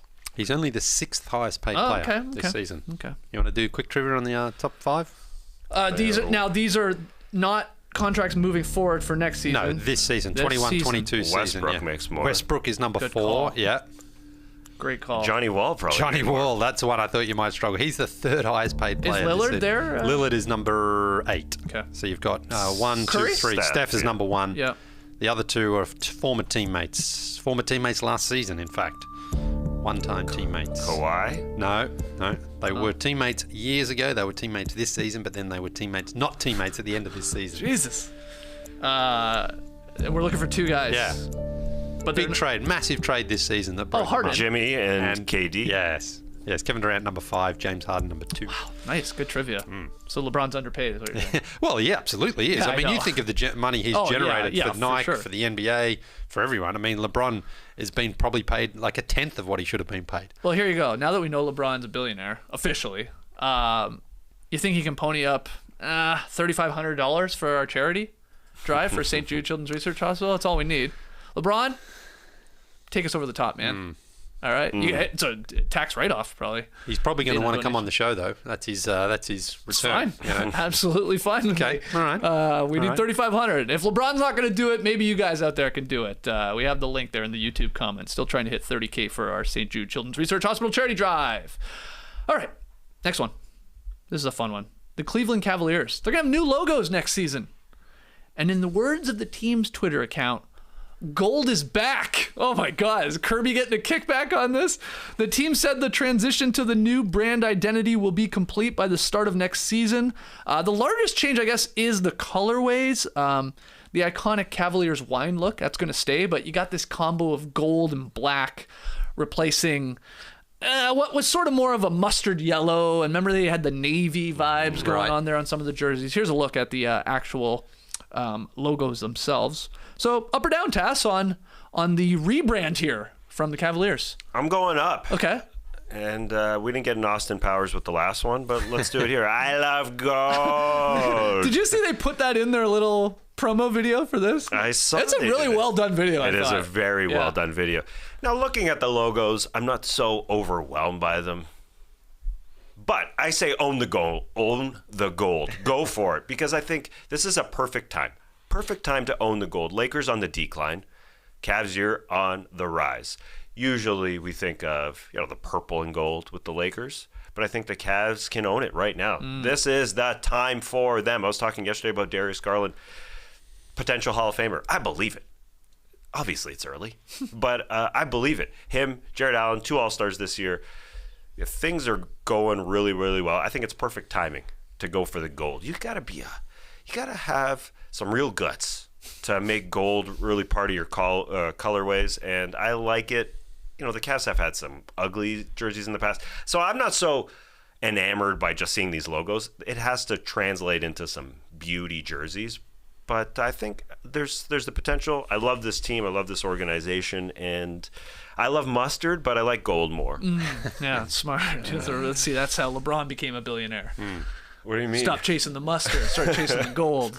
And they did say in their statement here, these updated logos are intended to be more representative of the modern day Cavs, Tass. So maybe you're talking your Garlands and your Jared Allens and stuff like that. A young and talented team who are defining a new era for the franchise. They got to come up with a bunch of bullshit when they send these statements. Yeah, they just want gold. They just want gold in their colorway, and I like. And they got to explain why, what it means, and all this. But the look, man. What do you think? Well, JD, if you can just bring it up again, because all of them, apart from the last one, to me, just that looks like the Larry O'Brien. I know. They're really saying, hey, we're going to win this. So the others are fine. It's like, okay, that's Cleveland. That big C in the second one there, that's what I'm pretty sure they won the Game 7 against the Warriors wearing those. But they got rid of the sword. Remember they have that sword going through there. Well, it used to be a part of their logo for sure, Anyway, they're fine. The only thing is the Warriors' slogan right now is gold-blooded. So, so the Warriors are kind of beating them to the punch a little bit there. But, hey, maybe they'll get back and they can steal the name. You don't back. think the Cavs should be able to use gold-blooded for their next playoff run T-shirts? Sure, that would be great. Should, That would be great if they just said, we don't care that someone else has used it. We're just going to use it ourselves. Everyone. You just have to be good, and you can put gold in your color. Like the Heat did it. If you remember, they had their little promotional video, and they started putting it into stuff, and that's okay because they're champs. But I think this team has got the confidence. They'll be there these next few years. Okay. Yeah, the Larry O'Brien trophy there. I believe, as the Warriors get older, this is the Cavs' time. I think the Cavs are going to take that space. Okay. Final one here. The Knicks are finalizing a contract with Rick Brunson, who is the father of Jalen Brunson, to become an assistant coach on Tom Thibodeau's staff. So you know immediately where I'm going with this one. Up or down on the Knicks hiring Rick Brunson as assistant coach to lure Jalen Brunson in free agency. Up or down, Tass? No, down. Down. No, that means zip, zilch, zero. I don't know their relationship. I don't think it plays any part. Zero. I think it's actually down for the Knicks organization as well. Maybe Rick Brunson's a good coach, but it's also a Tibbs favorite over the years. Oh, yeah. He's been with him in Minnesota and Chicago, and Tibbs wants assistants. He knows, sure, but same old is not good. IMO, and Rick Brunson has a good relationship with Leon Rose, the Knicks president. He was his first client when Rick played back in 1998. So there's a relationship there. It's a guy who's been linked with Tibbs in terms of coaching for a long time. It's surprising, actually. Tibbs wanted him to be on his bench earlier in his Knicks run, so it's not surprising. But you don't think it does anything to bring Jalen Brunson? I'm not going to get into the Papa-son dynamics because who the heck knows? But I will. Let's get into it. No, I just does he want to play in front of his daddy? Do you want to do that? I think it's just all opportunity, and it has nothing to do with the assistant coach situation whatsoever. And Dallas ain't gonna let him go. Yeah, it feels a real college basketball move, doesn't it? Right? You get Pops there on the staff, and maybe it lures you to that college. But does it work here in New York in the professional setting? I hope so. I would love the chaos there. It's like, well, they just hired him, and now Jalen's going to sign there as a free agent. Sure. That'd be perfect. Because you know, tampering is not allowed. I don't know how it works in free agents here, but hey, listen, son. We're going to pay you this much. What are the Mavs going to pay you? How much? Okay, we'll match it. We'll give you a little bit more. We'll make it crazy. This is the issue, though. The Knicks don't have cap space to likely sign Jalen Brunson as currently constructed here with the roster. They'd have to get off some money, probably have to put a pick to get off money and all that. Mavericks have the edge. They can give the 5th year. Cuban is saying all the right things. He's like, no, we're keeping this guy. We're going to pay him. Because he's looking at like $20 million plus. Yeah, absolutely. So what the Knicks should do then is pay Rick Brunson like $50 million a year and then say to Jalen, we'll pay you just whatever the minimum salary is. This is like a real Markieff Morris type of vibe here. Yeah. When they were playing together. Yeah. Sharing the contract. Yeah.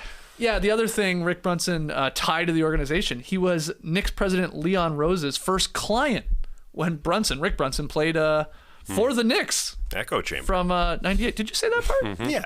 Oh, I didn't hear you say that part. Yeah, I said it into the microphone, but I guess I didn't say it that loud. I really only heard the part where you're saying the Tibbs part, but you apologies. got stuff to do. You're thinking about other stuff. Yeah, I was looking at the Knicks cap sheet. I was deep in there with swimming. Apologies. So how much cap? Hey, did you know that Leon Rose, his first client was Rick Brunson?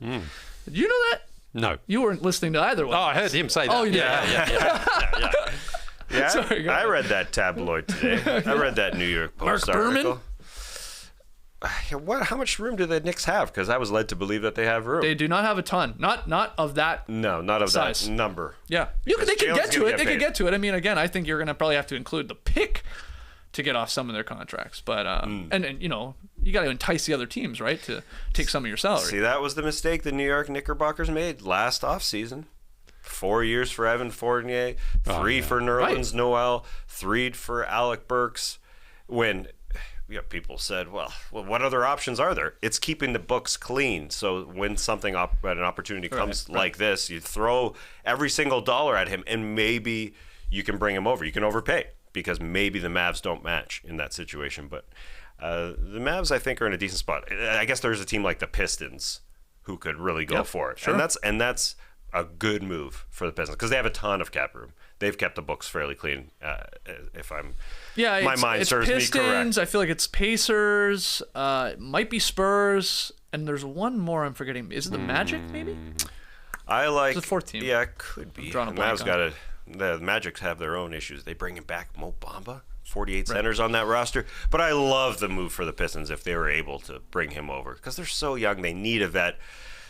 That would be a pretty good overpay because I think they could be pretty good defensively. Yeah. Him and Cade together. Okay, let's hear from everybody out there in the stream team. Thumbs up or thumbs down on all 4 of those. You know, talking about possibly Phil Knight buying the Blazers, LeBron becoming a billionaire, the Cavs' new logos, and this last one here, Rick Brunson joining the Knicks staff, and whether or not that lures Jalen Brunson to the Big Apple. What are they gonna do? Garland is usually not gold. It's usually silver. Christmas garland, yeah. Yeah, what are they going to do around Christmas? Christmas garland, silver and green? Silver. I always think of garland as the actual, I don't know, leaves or trees. No, it's that. No, you're right. I guess the shiny. So it can be any color. Yeah. It could be any color. Traditionally, I would say it's silver. Silver bells, silver garlands. Yeah, okay. You know, but yeah, they can change it up. Go gold. Once you start talking like Austin Powers, and I got a photo of Trey Kerby. We'll see after the break.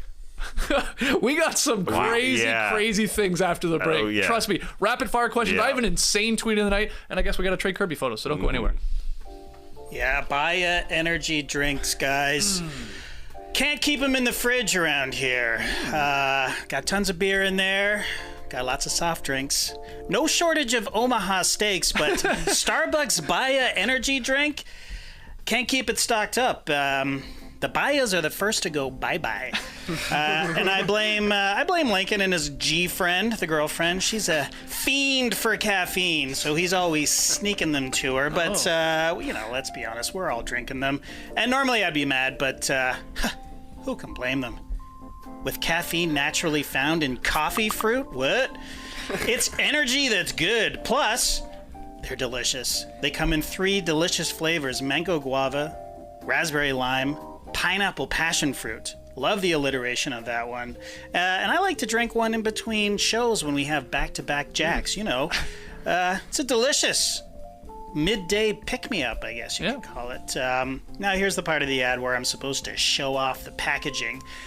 But like I said, I can't keep the damn things on the shelves, and apparently neither can my local Publix, because I raced down there this morning to try to stock up. Just a big empty spot. It's like a toilet paper aisle when there's a big storm coming around here. So this will have to do. Here's Tass Mellis making sweet love to the raspberry lime Starbucks Baya energy drink. Get that condensation out of here. Who can blame him? Though, look at that packaging. It's awesome. And then we. Whoa! Yeah, I know. Just cleaning it up. I know. Yeah, exactly. I love the shot of Lee and Skeets just awkwardly. Is this really happening? Anyways, Starbucks Baya energy drink is available online at grocery stores, convenience stores, and at gas stations nationwide. Well, let's keep the awkward conversations going. Let's talk about Sacks, baby. I haven't played basketball in a while. Last time I got on the court, it was in my Sacks 2-in-1 sport shorts. So sometimes I'll just put them on my house and pretend that I'm playing basketball. I'll just shoot around, drop some air hugs. Cross over your kids. Exactly. And stuff like that. Yeah, air shots are happening immediately, and they feel great when I put them on. Everything is where it needs to be because of Sacks' patented ballpark pouch. Secure, yet breathable. Zero chub rub. The beauty of Sacks' 2-in-1 shorts is you don't have to worry about wearing underwear. Love that. That's great. It's built in, especially during this time of year, aka sweat season. Multiple wardrobe changes a day, so anything to produce less laundry for this guy, love it. Love it, love it, love it. They have all types of shorts, including the versatile Gainmaker short. You want to make some gains? The Gainmaker short is designed for all types of training. This multi-sport short will have you posting PBs in no time. I love peanut butter. Its breathable liner is made from a moisture-wicking material and comes from a hidden stash pocket. Then there's Sacks' Sport to Life short. This style is built to go back and forth between sport and everyday activities. Hit the gym, grab a beer, hang with friends. This one does it all. And of course, everything is backed by Sacks' Comfort Guarantee. That's 100% satisfaction or your money back. And you can take advantage of our special offer today. Head on over to Sacks.com/NoDunks and get 10% off plus free shipping using promo code NoDunks. That's SAXX.com/NoDunks and promo code NoDunks for 10% off and free shipping. A quick YouTube treat. We're talking Austin Powers, and here's Trey Kerby in the old gold member outfit. Wow. He looks wild. Yeah. Yeah, a crazy makeup job done there. I don't remember him looking like that. He had a bald cap on or something? Cause he's like half. Yeah, definitely had a bald cap. Yeah, see, that's why it looks different than when he was on set, because you didn't really see his whole hair wig thing. I think it's the shadows around his eyes making it look like he's got a bunch of eyeliner on, which he definitely did not. Just looks so different than on TV. TV, huh? Changes things. Anyways, Gold a little member. YouTube. I'll throw it up on our Twitter page as well. Great idea. For our follow-through crew. The character in Austin Powers, he would eat his skin, right? Yeah, that's His right. dry He was Dutch. skin. Yeah, gold member. because he was Dutch. Yeah. Well, I'm just saying he was was a Dutch. freaky deaky yeah. Dutch. It was gross. That was a gross character. Let's get to Tweet of the Night. Tweet of the night. Wow. Twitter. Okay, Tweet of the Night, a little crazy, I'm going to be honest. I figured we were going to be talking about so much basketball there, and we did there. First 45 minutes of this podcast breaking down Game 1. So I'm like, you know what? Let's take it off the court. Let's get wild. And this tweet was making the rounds on Twitter over the last couple days, and I'm really interested to hear your picks for it, because it's from @ThisIsJimTate. He tweeted, "The effects of the potions are permanent." And then there is a picture with a bunch of potions, and you can only choose 3. And I will read these potions to you very quickly here. Never need sleep and always feel rested. Speak every language. All felines like you upon meeting you. You can record things perfectly in your memory at will. You can teleport to any airport. That's an interesting angle to that one. Things taste to you like whatever you want them to. Your body temperature never changes. All insects avoid you. Things you kick 3 times turn into cheese. Fairies finish your chores.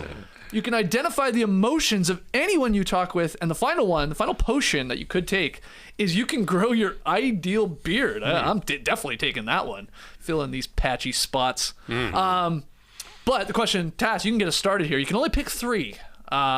Difficult for you? You got some obvious ones? So definitely a lot of tough ones. Okay. I would love to be able to approach any lion, any feline at any time. Yeah, I would.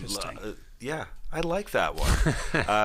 All felines like you upon meeting you. I didn't think anyone was picking that. I'm not picking it, okay, but it is somewhat tempting to be friends with all animals. Not all animals, but the animals that I like. Anyways, the teleport to any airport, no more flying. I love that. Yeah, but you're only going to the airport. Yeah, that's weird. You still got to take really the weird. cab, or you still got to take the... but come on. Yeah, no, You're it's going still good. anywhere in the world. Go to Anywhere. Singapore. Yeah. Go take a shit in the Singapore airport Absolutely, anytime you yeah. want to. Well, actually, does that mean you would have to teleport from another airport? I guess not. It doesn't say that. No. So you got to take a dump, and you're like, hold on. Well, I could take you guys with me and say, look, I've been talking about it, I've been bigging it up for so long. Come to Singapore and we'll check out the restrooms. I got to write in the airport log blog, like just writing down. I mean, that's basically what I've done in the last 7 trips through Singapore. Just going to the can. Well, this would be horrible, though, for you, because in theory, everybody would just start going to the Singapore airport to do their business. And it's too crowded. There's lines. Well, it's dirty at that point. Yeah. No, it wouldn't get dirty. They keep it spotless there. But even when tens of thousands of people are teleporting to use the restroom, I don't know, man. I don't know how great their staff is at that point. But okay, Do you have to teleport airport to airport, though? Well, that's what I asked. I don't think so. I actually took this as you can teleport from your house to the airport and then take the plane to another airport. You know what I mean? What? Why wouldn't I just if I'm flying to Seattle, why wouldn't I just teleport to the Seattle airport? Yeah, exactly. You think that reads no more connecting flights? Only direct flights? Yes. Yeah, interesting. Well, okay, maybe that'll stop me from taking it. I hear what you're saying. I mean, if I could teleport to the gate, almost still worth it, right? From my house to the gate. I don't have to deal with any of that It's stuff. true. It's nice. Yeah. That's a good point. But I think I'd prefer to get rid of the 10-hour flight, to Europe. Oh, yeah, for sure. 100%. And I guess the smart thing is, on that tip, you should take the never need sleep and always feel rested. Yeah. yes. That is a good one. That's a no-brainer for me. Sure, yeah. That's, Okay, you're I'm locking that taking one in? Yep. for sure. Okay, It's keep like going. you get a third of your life right Yeah, there. exactly. Do you not think, though, like, just to push back on it, it sounds great in theory, but, like, you're probably always going to be up. Doesn't say that, though. No. I think Just says So you never think you need it. can go to sleep? Yeah. Okay. I that's think fair. it's more even if you have a quiet, like a short night's sleep, you feel fine the next day. You don't Yeah. just feel groggy. So, Yeah. I'm taking that one. Okay. Why would you go to sleep, though? Exactly. You don't have That's to. my concern. I Why think is you'd it go a concern? crazy. You'd be a little bit of a madman. No, I would still go to sleep. I just would love the feeling of waking up like, right, let's go. 1 let's go. hour. But Just you a feel nap. like that all the time anyway. Nah. This is too Guy doesn't crazy. Yeah. sleep well. This is just too much of a stretch. Okay, so JD, why don't you continue then? If you're Okay. locking in that one, All right, I'm locking in that one. Language for sure. yeah, Absolutely. that's nice. Yeah, we don't need them. Yeah. We're all going to be talking the same language at some point. Yeah, I suppose. Okay, no, it's a cool one. It's a cool cool one. I'm one just saying, for just now. a pushback. I mean, the chores one. I mean, if their fairies aren't starting the chores, then there's no point because Oh, like I had that have to- debate with Nora last night Yeah. when we were going over this. I was like, I don't know. Like, you still got to start it, but like, how much of it do I have to do for the fairies to then take over? Because Right. it says fairies finish your Exactly. chores. Right. Yeah. So do I have to take the top rack of the dishwasher, out, and then they're like, all right, we got it from here. maybe just one fork you have to take out. Okay. And they, That's not whatever. bad. That's a good one, but yeah. So language, sleep. Yeah. The beard I already got. So Yeah, in your get out of face. here. I'm gonna take the insects avoid me. Yeah. Wow. me Fucking too. hate bugs. I hate like just mosquito bites, all that Yeah. stuff. Yeah. Okay. Yeah. You had a very similar selection to Nora. Oh, great. Well, you know Nora with mosquito bites. It's very bad. It has crazy reactions. So she picked the insects avoid you. She picked speak every language, and I think she ultimately went with finish the chores. Yeah, it's a good one. So, but Tess, what are your 3? Well, I'm going to teleport to any airport. Okay. I like traveling, but I don't like traveling. Right. Never need sleep and always feel rested. That's part of it. See, I was thinking about taking the chores, but if you save so much more time with the sleep and never feel rested, I mean, literally. Yeah. You never have to you're sleep. going to need things to do at that point. Yeah, exactly. That's a good point. I could do it while everyone else is sleeping. So I got those 2. The third one is, damn, it's tough. Speak every language. I love that one. Yep. Felines. I like cats. Felines, get out of here. I know. Who I'm not cares? taking that one. Yeah. He's just. But, it's... Oh, big cats. That's sort of cool. That's what I'm saying. Yeah. Jag. Boom. Jag. Lions. Minks. Tigers. Yeah, I don't know my third one. The insects... No, I think don't take it. I'm not taking that one. You're Greek, man. Insects don't bother you. They bother the shit out of me. What? They I thought your blood would be like. No, they love it. Oh, they love it. It's all like person to person, you know? That's true. You know? Atlanta, you get eaten. I get eaten alive down here. The third one, I don't know. I'm Greek, so I'll take the kick 3 times, turn it into fat cheese. There you go. Disgusting. Do you get to pick the kind of cheese? Yeah, that's the question. I mean, Yeah. Gouda question. And what happens? What happens to the item you kicked? Could you accidentally kick your car and then you got a cheese car and you're like, damn. You lure the cats to you and kick them, and they turn into cheese.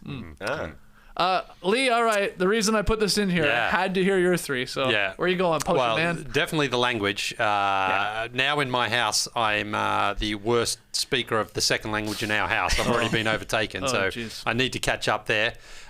Sleep, never need sleep and always feel rested, 100%. Okay. And then the insects, for sure. Same as me. Insects just drive me crazy. So get rid of those insects. So I'm missing out on teleporting to any airport. But I mean, you gotta sacrifice something there. So I'm very similar to you guys. I'm putting the 3 together that I think work well together. Tass was sort of alluding to it. The never need sleep, always feel rested. You speak every language, and then if I could speak every language, I want to go to every damn country. So I'm teleporting to any airport. So those are my 3. They already have inventions for that. Cars and trains. And stuff. Well, come on. Okay, that was a fun one. Everybody have your answers in there in the stream team, or tweet at us, or you know what you got to do. Drop them in the YouTube comments. Don't go to the safari. You're going to get eaten by cats because you didn't pick the feline one. That's true, or insects too, I guess. Yeah. Damn it. And then, my beard's going to suck still. Oh, well.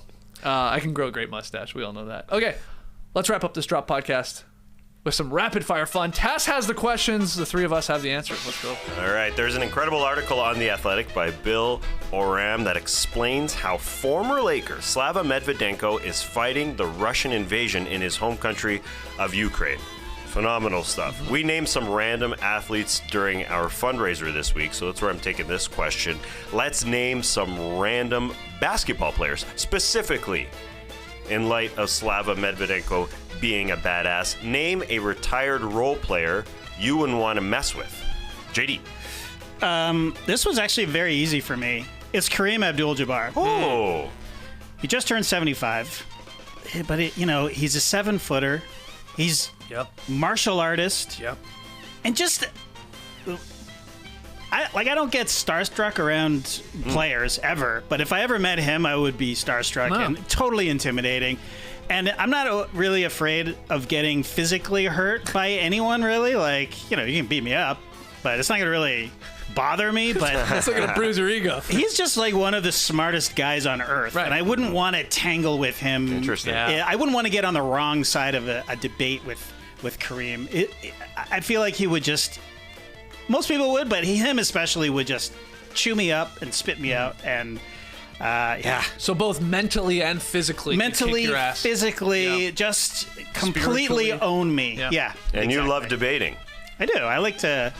I'm an argue bro or whatever they call it. Yeah. I like to debate bro. Debate bro, but not with Kareem Abdul-Jabbar. I hear you. Whatever you say, sir.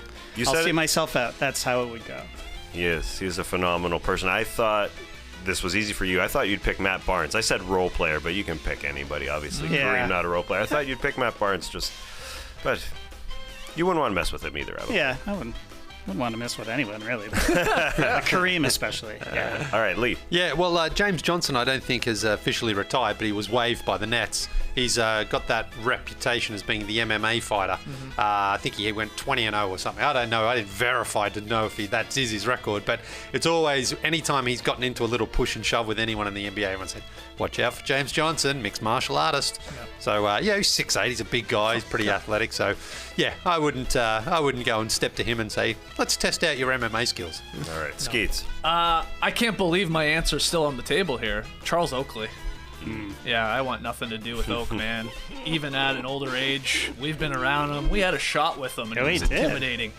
I don't think I wanted to have that shot, but I was having that shot. Yeah. You don't want to have that shot? No, I'm kidding. It's ice cold vodka, It was too. good, yeah. We had no idea what it was either. No. Did he buy it? Yes. Yeah, so Yeah. he picked it and bought it and was just like, here, drink this. Yeah, Well, man. 'cause Yes, sir. We offered Exactly. to buy it. He said, no. Yeah. Listen to me. Yeah. But Oak, I thought JD might go with him. I thought you might go with him. I feel like he'll be a popular answer. Just, Oakley. All business, baby. He's got to get some oak-flavored alcohol as part of his That's a good idea. branding. He's a chef or something, isn't he? Yeah. Is he still doing that? He definitely was. I don't know, was. yeah. Yeah. I don't know. All right, next one here. In another incredible piece on The Athletic, this one by Jay King. The kid!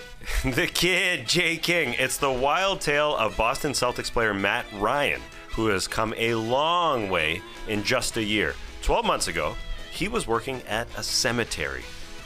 Now he could win a championship. Matt Ryan said, quote, "It blows my mind. I can't even believe this is my story, but it is. What's one thing from your past that blows your mind, JD?" You tasked with these questions. I thought this was a great batch of task questions. They were I gotta pretty give good. you They a were pretty lot of good. credit. Oh, that's a backhanded Well, compliment. it is. Sometimes they're like, what the hell is When was that? the last what time am I you gonna rolled say for over? that? These are good. No, this is a great They're one. always interesting. They're always very They're interesting. difficult. You I gotta like think. that. They're challenging. Yeah. When's the last time you rolled over is a good question. That's a very good question. Hey, but you could go I had this a video for it. Yeah, great. What's one thing from your past that blows your mind? It doesn't have to be anything, because we know we've all told our stories over 15 years of this show, but it could be anything from your past. Anything Yeah, like in the JD world. Yeah, I was remembering randomly when I lived in London, I was dirt poor, had no money, and I decided to go to Greece with nothing. I had a train pass, but that's it, and no way of getting back, no job prospect. I decided to go through the entire continent of Europe on the just whim of, hey, maybe I could work in Greece. I didn't even have a work permit. Right. So that blows my mind. How are the tiny Good doors, though? There's so many tiny doors. So many colorful tiny doors. And I only got into the tip of Greece, like the first stop in Greece, and I got a job right away. So it worked out. Oh, wow. I was just like thinking about that, like, because my son is getting older now, and like he's gonna want to travel and all that. And I was just like, I can't imagine like being okay with that, you know. But hey, it worked out. But yeah. That blows my mind that I did that. Yeah, it's a little Lee Ellis like in terms of taking a chance. Yeah. All right, good stuff. Lee, go ahead. Well, it still blows my mind that the 1987 All-Star Game for me was like a flux capacitor moment for Dr. Emmett Brown. It just created this chain of events that led to all sorts of things, to the point where 30 years later, JD and I were in Dallas and Phoenix talking to the two stars of that game, putting together a feature. It still blows my mind that, like, Rolando Blackman, he's my friend on WhatsApp now. Not Tom Chambers, we didn't exchange phone numbers, but from that 87 All-Star Game, I've got 4 phone numbers of the players from that game. And I've spoken to, I think I've spoken to like 11 players from that game. So at one point of my journey. Are you trying to collect them all? I was, for a while, but it sort of just has stopped. Yeah. But it's still just shocking to me. Like, imagine if Rolando Blackman missed one of those free throws. Would in an exhibition game? Yeah, Man, that's I what cannot I mean. imagine. Because I was like, that was like too good to be true that it happened the way that it happened. And I'm like, I wonder if that would have had a different impact on me if I was like, yeah, well, he missed one. You know, Well, would I practice mean- your free throws. How many times would I have tweeted that? Here's the real crazy thought. It could have gone to overtime, right? Well, it did go to overtime. Oh, he pushed it. Yeah. Yeah, no, sorry. And then they went on to win. But I also wonder, like, imagine that VCR tape back in 1987. Imagine it just didn't make it to my brother. Imagine for one reason it went to someone else that day instead. Or the tape didn't work or something. Exactly. And the tape, by the time we put it in our machine, had been watched a million times. Yeah. So it was the old jittery screen and stuff. So, And confidence, baby, confidence. He said that as he was shooting. yes. It was just falling flat. Like, that line wouldn't have been that. It would have been like, okay, shucks. You know, I had the confidence, but it didn't. Again, it's a pointless game, too. It Right. doesn't mean really anything. Yeah. in the Well, game. no. I know they played a little harder back then, but it didn't really mean It was anything. more of a showpiece event then. But but it was like, you know, when the Mavericks were in the conference finals, I was like, if we go into Dallas, I'm going to say hello to Rolando, you know? Yeah. Like my friend So Rolando. who's the biggest name you need to get? Is it MJ, obviously? Yeah, Jordan. Yeah, Jordan and Magic and Larry I haven't spoken to. Okay, those are the three. You know, Three. but and Moses unfortunately no longer with us, so I can't speak to him. But Kareem, I've spoken to him. James Worthy, Dominique, Mo Cheeks. At one point when I was back at the Score, he was an assistant coach, or was he coaching maybe Portland? Anyway, Alex English has been there. Wow. Yeah, tons of them. Well, you got tons, I guess, still to go, though. Yeah, I do. Ton of players. Joe Barry Carroll, your Sleepy Floyds, Mark Aguirre. He knows. He freaking knows who he hasn't talked to. I'll tell you that. For that potion tweet of the night there, Lee wouldn't care to try to have a photographic memory. He's good on that. He's like, I don't need any more of that. One thing from your past, Skeets, blows your mind. Well, it's similar, I guess, to sort of what Lee's saying, but we created one of the very first NBA podcasts. Yeah. So that's crazy. That blows my mind. Maybe even more crazy than that, we're still doing it. We did it for years without seeing a single dollar. For 4 years, in fact, that we continued to do it and then turned it into a career is still blows my mind, and that we're doing it still. Yeah. All of that is nuts when you really stop and think about it. Absolutely. And we are well over 3,000 episodes at this point. So. And that's why we do rapid fire, because inevitably someone will answer with just a pat on our old back, baby. That's right. That's right. Gotta love it. It's the end of the week. Got to be positive. Yeah. Happy about our lives going into the weekend. All right, last one. Let's make it 3 for 3. Yeah. And yet another column on The Athletic. Mike Vorkunov writes that NBA Finals ratings are back up. I know. It's hard to believe with our splintered media. Go read Vorkunov's article, theathletic.com/nodunks to sign up. It's great stuff. As Vorkunov states, it is very complicated, but I want you to give us a fact, which doesn't sound that true at all. JD. This one caught my eye this morning. I just looked for some weird facts on the internet. Okay. A 1,500-year-old piece of fossilized human feces contained a whole rattlesnake. So somebody ate No. a rattlesnake whole. Yeah. This was found in southwest Texas Well, it makes a bit more sense now. in the late 1960s. Oh, wow. Not that long ago. Well, but hold on.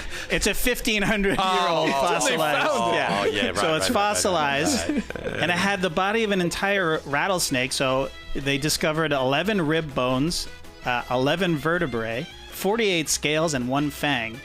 And they think that it was consumed not in a regular meal, but in like some sort of ritualistic ceremony or something. Can you imagine? No. Like, No. Anyway, It's a great weird, fact. Great fact. weird but real, yeah. true. Yeah. Lee says, it makes more sense in Texas. People love their snakes. Yeah. They're a part of everyday life. We just brought silkworms to our. Silkworms is like a caterpillar type thing, but they're all white and they look a little creepy to our child's daycare. And one of the teachers was weirded out by them and wouldn't go near them, but she races after snakes. She loves snakes, but she won't look at a silkworm. That's a little odd. Snakes are crazy. Don't like. You okay with snakes? You had snakes on you. I'm actually, that really helped what I thought I maybe was a little phobia of snakes when I had the snakes all draped over me. They're really, everybody says this, they're not as slimy as you think in your head. They're not at all.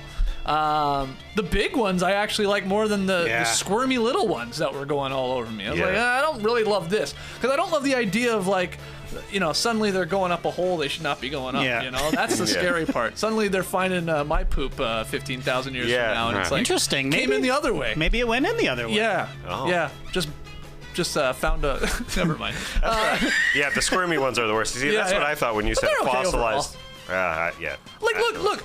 You ever seen the Jackass skit where like they get is it Bam or whoever they get them trapped in basically a pit of thousands of snakes? Do I want that to happen? No.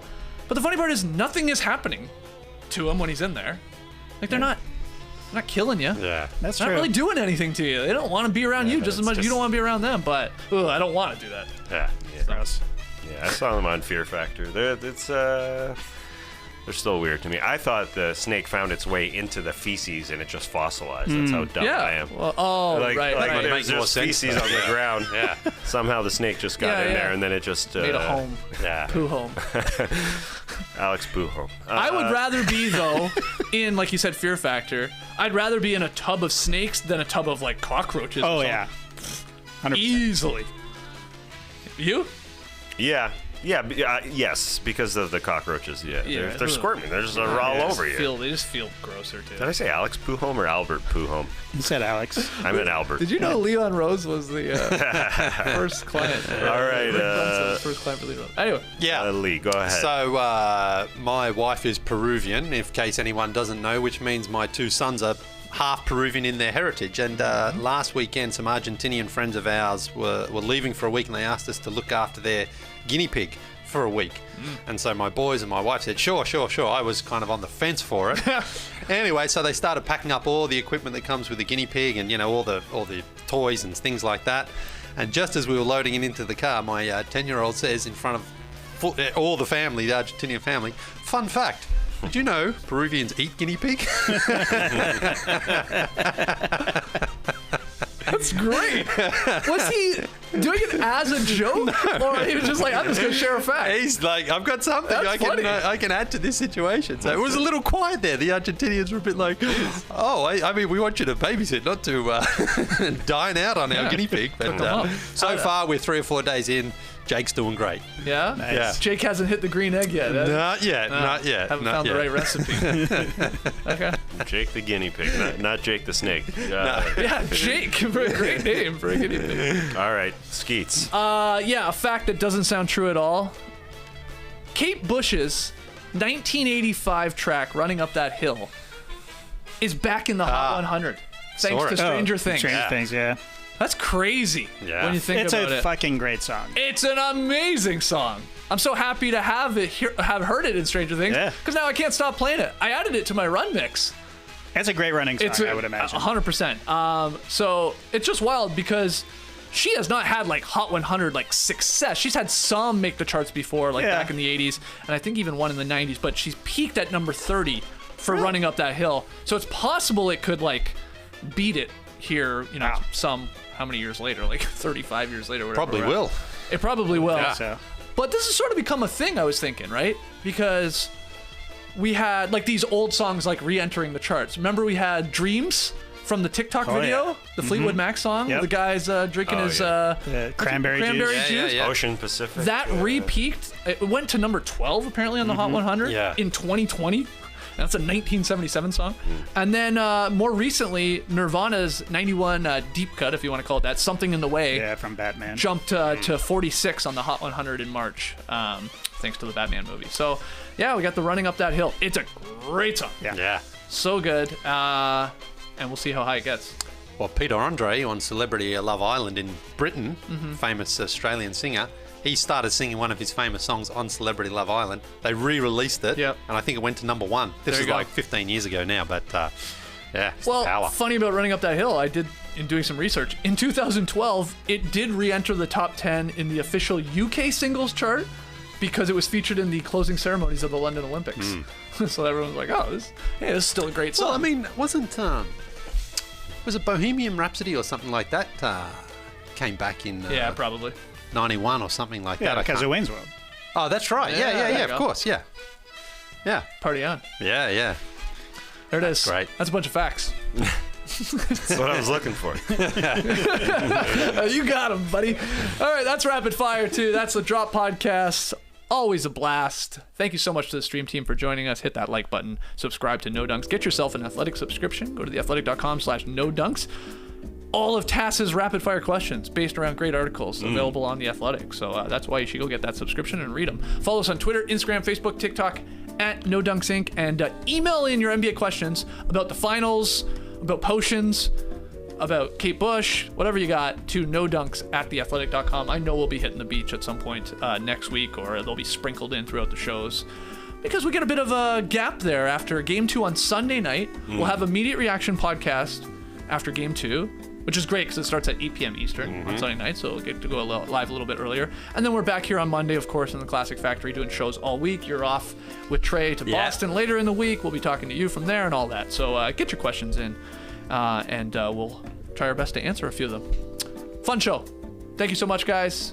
Brace the weekend, Clipper Bros. You heard it here first. Have a great time. Turn up. Love you guys. Awesome.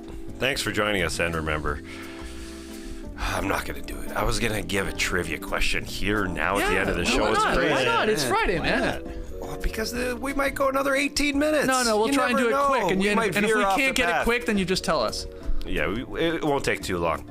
If the Warriors win the title this year, Gary Payton and Gary Payton II will become the 5th father-son duo to have each won an NBA championship. Okay. The other 4 are, you can get them, a few. Jelly Bean? Did he ever win? No. Yeah. That's good. You're thinking No role players. Curry. though. There's no Dell. Dell didn't win. No, Dell did not win. Tim Hardaway. Somebody involved, not Tim Hardaway. Somebody involved in this series, though. Tito Horford? Did he win? No, good guess, though. That's a good guess. Somebody. But Al Horford doesn't want one. Yeah. So. No, They've already done it. He wins. No, they've already done it. These other 4 have our father-son combos that Payton's would join. Someone in this series. Klay Thompson. Klay and Michael. Yeah. Okay, Okay, another one won MVP. Part of the father-son duo won MVP in the league a long time ago. And his son was... Bill Walton. Yeah, his son was recently in the news, Luke Walton. Loki. So you've got Bill and Luke. You've got Michael and Klay now. Gets tough. Yeah, but you can get this one. I'm not going to give you a hint because you can get this one. There's one very difficult one. But this other one... Someone from the Spurs. Yep. Wow. You may not think of him immediately as a Spur. Stephen Jackson. But he, that's a guess. But somebody... Jalen Rose? No, somebody closer to the heart. Somebody a little closer to the No Dunks, the Basketball Jones. Brent Barry. Oh, jeez. Brent and Rick. Now this one, it's a bit of a stretch, but because one of them won while the league was still the old BAA. Okay. Boy. Oh. Boy. But the son, you know him. We know the names? You know, he's a broadcaster. Shays? Oh, no. No, he's a broadcaster for a while and a head coach for a while. You've heard him on broadcasts. He's not broadcasting right now. But a great name from NBA history. Last name. Snapper Jones? It's an interesting last name. But these Jones. guys have lost in terms of playing, in terms of the NBA. You don't really think of him. Magic. Magic is where you know him as a broadcaster. He also played for the Sixers, I believe. And wow, Gookus. What? Okay. There was a Gookus before the Gookus I know? There's a couple Gookuses out there. Wow. Matt Gookus Sr., Matt Gookus Jr. Thanks to Daniel V for that trivia question. The Gookuses, the Barrys, the Waltons, and the Thompsons. All right. Could be joined by the Paytons. There you go. Fun way to end a Drop podcast. Everybody embrace your weekend.